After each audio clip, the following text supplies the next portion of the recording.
I'm Ahava. Welcome back to What Did You Learn? I'm so excited to have here today my friend Darek Black. Darek is the co-founder and copywriter at his company Content Stride. And I first found out about Darek when I read this fantastic article that he wrote for the Content Marketing Institute's newsletter, Write Like You Talk, 12 Tips for Conversational Content. And I thought he'd be such a great addition to What Did You Learn? Because that's exactly the type of topic that we've really been this year, you know, in talking about the pandemic and the infodemic. How do you really sort of use that conversational tone to appeal to people? So welcome. Thank you so much for being here. Thank you so much for having me. I'm so glad to be here. What did you do during the pandemic to keep yourself entertained? Oh, I read a ton of books, Okay, what's your top three? I'm always looking for new books. One of the books that I recently finished reading was a book by John Medina, Brain Rules. Right, that one was very, it was entertaining. Awesome. Okay, so let's talk a little bit about being a copywriter in general. And you know, you have to take ideas and sort of think about how to get them across to your audience. When you're writing something or strategizing about, like, you know, a few articles or in a series, what do you do? Like, talk to our audience who are marketers and writers and content creators. Where do you start? Where's point A for you? Okay, the first step that I try to do is do a ton of research as far as, you know, taking some of my experiences that I may have, but going beyond that, understanding who it is that I'm talking to, and understanding the tone by which I should do it. And also making sure that when I write it, I'm writing as if I'm directing it to a friend and, you know, someone I have a close relationship with. That way it'll come off, the conversational tone comes out naturally, and they'll have that sort of humane element to it, have personality to it. And that's the approach I like to take, as if I'm speaking to someone in a room or writing a letter to a close friend. Yeah, you know, it's funny because Ann Handley talks about that with Warren Buffett. When he writes his newsletter to his shareholders, he always writes to his sister Doris. Oh, about what Doris wants. And it's funny that, and any good copywriter will tell you that they're thinking about one person. In healthcare, we're always telling our clients, and our clients are saying to us, like, how do we sound like their best? How do we sound like that girlfriend or that guy friend that, like, you go to talk about those kind of like subjects you wouldn't talk to everybody about, you know? Right. And so one of the things you talked about was this like short sentences issue. And I really am like so curious to hear what you think, because in healthcare, doctors and subject matter experts and, you know, chairs of neurosurgery want it to sound like the New England Journal of Medicine. So talk to me about why short sentences are so important. And then how do you come back at a client when they're like, no, this needs to sound more, and say, Yeah, because I understand exactly what you mean. As far as like when going with the long sentence, I kind of see, especially like when I'm reading a book or an article, when it's super duper long, kind of feels like rambling or kind of trailing off, and you're putting a lot of energy into concentrating and getting the message within that sentence. Whereas I find that if you have shorter sentences and try to do like one thought per sentence, or if you can, I find that the reader is able to concentrate on with your writing, and as well to write the article, it makes it a lot easier as well. So, you know, to break it up and try to do like one thought per sentence. And that's genius, because it's really true. Like sometimes we try to take one thought and string it along to 3 sentences, but really we're not trying to entertain people here. We're trying to communicate valuable information. Right. And they're just trying to figure out what to do next. So I really like that, one thought per sentence. That's great. Right. Okay, so then one of the next tips that you gave was complex words, which I was like, oh, but so it's interesting because like when you look at the research, if you're talking to a community of people who have the same words, then you can use those words. So I'll give you an example. I have a friend who's a bird watcher, and they use all these terms in bird watching. That's like, what are you talking about? You know, you and I, unless you're a bird watcher, I don't know. Oh no, but I don't know much about them. It's like they're pretty and they sing, fly away. So when I talk to him and I listen to him talking about his community of practice, I think like, okay, yeah, they can, when they're writing for But when you say complex words, are you talking about vocabulary terms? Are you talking about long 4-syllable words that are like worth $1 that a penny word would just be just as good? Yeah, I'm talking more so about that. Like as far as instead of going with the super duper obtuse complex word, going with something that's more, that we have in everyday conversations. Now, as far as I do understand that, like you mentioned, it depends on who you're talking to. And sometimes, you will need to use jargon because that's who your audience is and that's what they understand. And it makes the communication easier. But as far as the random, like obfuscate instead of confuse or things like that, I don't, it kind of may throw someone off on a loop and then they're reading it. And perseverate versus think about. Right. So they're gonna have to run to their dictionary, throws them off the reading trance. And so that's interesting to me because then that brings me sort of to this other question about conversational tone, which is so one of the that is ignore the grammar police. And I 100% agree with you. One of the soapboxes that I love to stand on is language is a tool, it's a technology that's supposed to evolve. We're supposed to speak differently and write differently and all that stuff.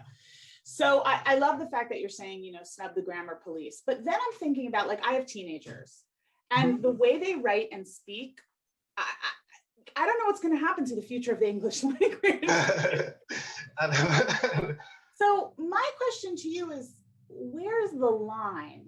Where do you ignore the grammar police and where do you feel free to know the rules well enough to break them?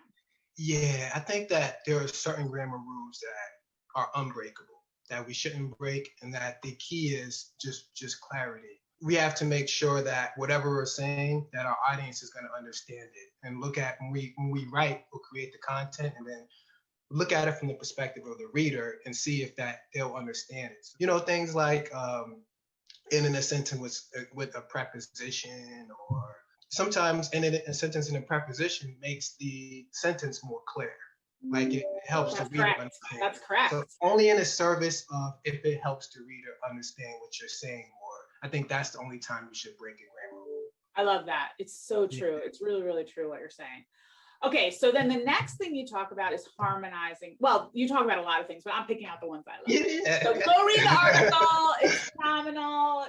So I actually talk about this. There's a neuroscience behind this. It's called the Eaton-Rosen phenomenon, that we like things that sort of rhyme with each other, that create musical cadence, right? So takes a licking, keeps on ticking, be like Mike, those types of, taglines that we're all used to. So when you're talking about harmonizing your sentences as a writer, tell me tactically, how do you know they sound good together? I think the key with harmonizing is just altering sentence lengths. Sentence lengths. Sometimes you'll have a super duper short sentence, and sometimes you'll have a medium sentence or a longer sentence, or sometimes you'll have a sentence where it's just one word, a one-word sentence. When as you're writing, sometimes the writing will tell you what to do. Sometimes you'll listen to it and you'll write your draft and it'll come out of you. And then when you're editing it, sometimes you look at something, you'll be like, okay, this sentence may be a little bit too long, and a little bit prior to that, I kind of had a longer sentence. So what if I see if I can just chop this up and, okay, there's a longer sentence here and a medium sentence here. And you do that, and it's kind of like your subconscious directing you. You're just going with the flow and just. Well, you're lucky because you obviously get inspired. Yeah, right. Sometimes I'm sitting there why did I pick this profession?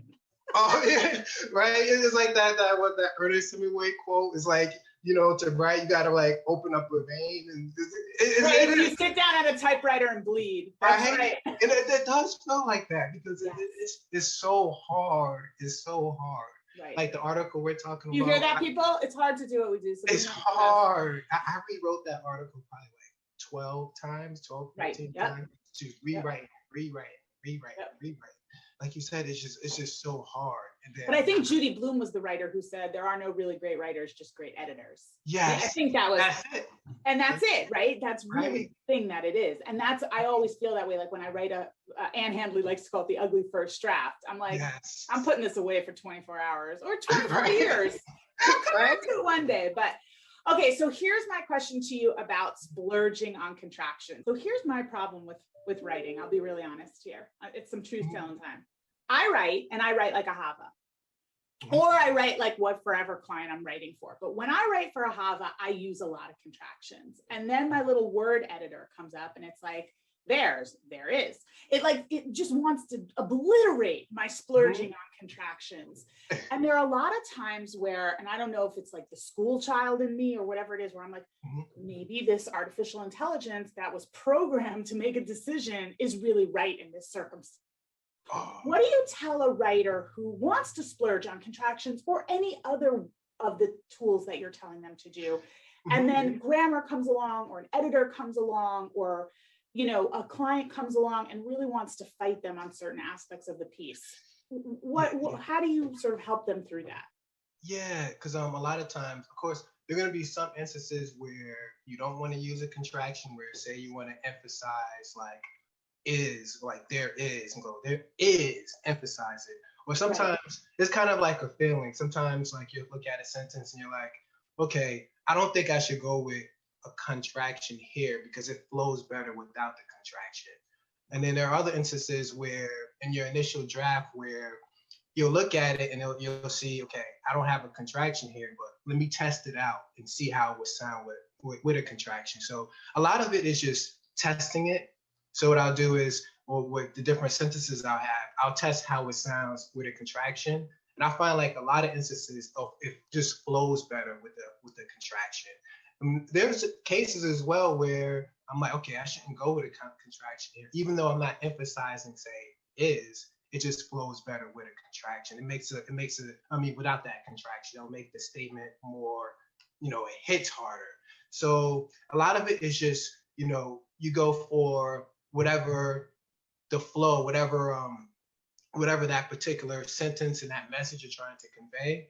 Then you'll just be like, okay, maybe the sentence shouldn't have a contraction, but I find like a lot of times having a contraction works and making it smooth.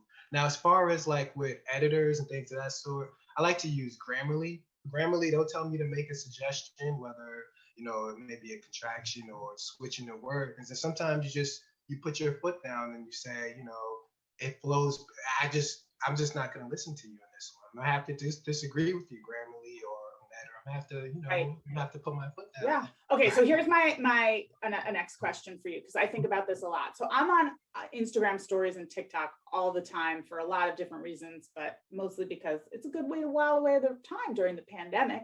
Yes. And what I've noticed is that even my peers who are in our 40s and our 50s are using language that teenagers like to use, like I just said to you, serving up some realness, right? Like that's a Jonathan Van Ness Queer Eye, I don't know where it started, but I first heard it from him. You know what I mean? Or like my kids will say like, "Ooh, that's sus." That means it's suspect.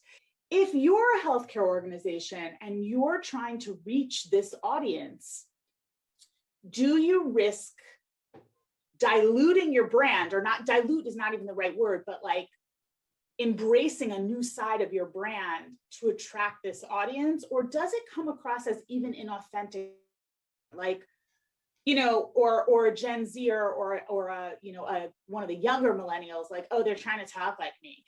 What would you say to a hospital marketer who wants to experiment on something like TikTok or IG Reels? Or would you say like, try this more conversational language that they use? I think that they should be true to themselves, and still they can be conversational within the context of their brand and their voice, but not kind of be something that they're not, and try to, because they can still appeal to that audience by being conversational. Just don't try to talk over their heads and try to make it as simple as possible. Try to make it throw in entertaining words.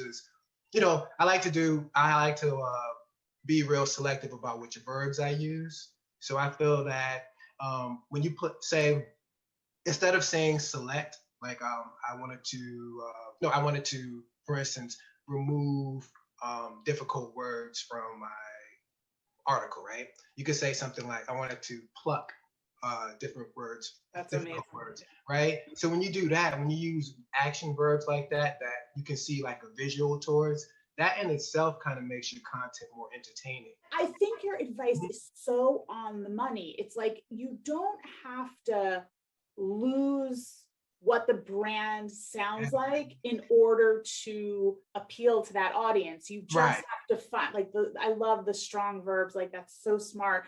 And also all the other things we talked about, you know, the contractions and the, you know, what did we talk about at the beginning? The shorter sentences and the harmony, like all of that can work too. So that's fantastic. Thank you so much for being here, Darek. It was great to have you. Thank you so much for having me.